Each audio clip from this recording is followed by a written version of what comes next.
The Minnesota Elder Justice Center focuses on 4 pillars in its work: public policy, professional education, public awareness, and victim services. Victim services is the primary realm of my work as a staff attorney.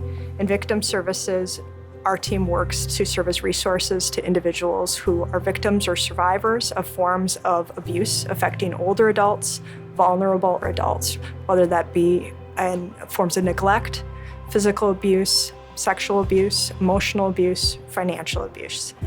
So when people call our victim services, either through the website or through our helpline, they talk with myself or one of the 2 advocates who answers the phone, and we are just there to be really good listeners, really empathetic listeners to whatever is concerning them, questions that they have, resources they need to access. And that is one of the greatest privileges that I have, is just to provide a lot of time, however long it takes, to really grasp what's going on in their circumstances and explore ways to resolve the crisis.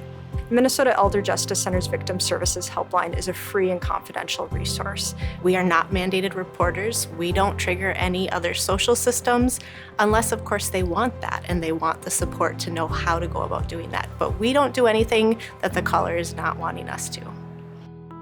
Often these circumstances have involved occasions where a person's dignity and autonomy and agency have been removed or quashed. The victim services team at the Minnesota Elder Justice Center is focused upon alleviating circumstances of abuse of vulnerable adults and older adults, but we're also focused on maintaining the autonomy and dignity of the individuals involved. The most common elder abuse, neglect, or financial exploitation that happens is unfortunately usually perpetrated by a trusted person. So it's a family member, it's a close friend or relative, and that's the heartbreaking piece about elder abuse, is because sometimes it's not even identified as abuse because, oh, that's just how we talk to each other. Oh, that's just the nature of our relationship.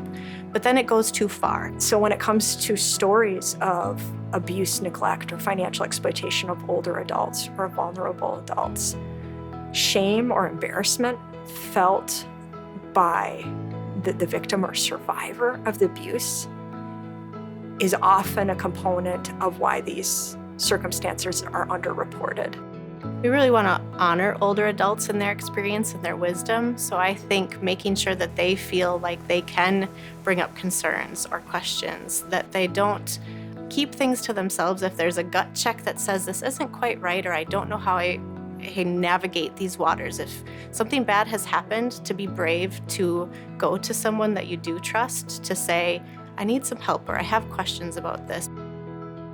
If there's someone who is aware of circumstances affecting someone they care about, if an individual themselves is experiencing a concern and a potential form of abuse, we are a safe place to have confidential conversations about the complex dynamics. Minnesota Elder Justice Center really wants to put out information that's helpful for people and easy to access so that we can be really great community members. Just by listening, caring, taking time to respond to someone else, recognizing the humanity of everyone across the lifespan, it's just a wonderful way to interact with each other with dignity and support.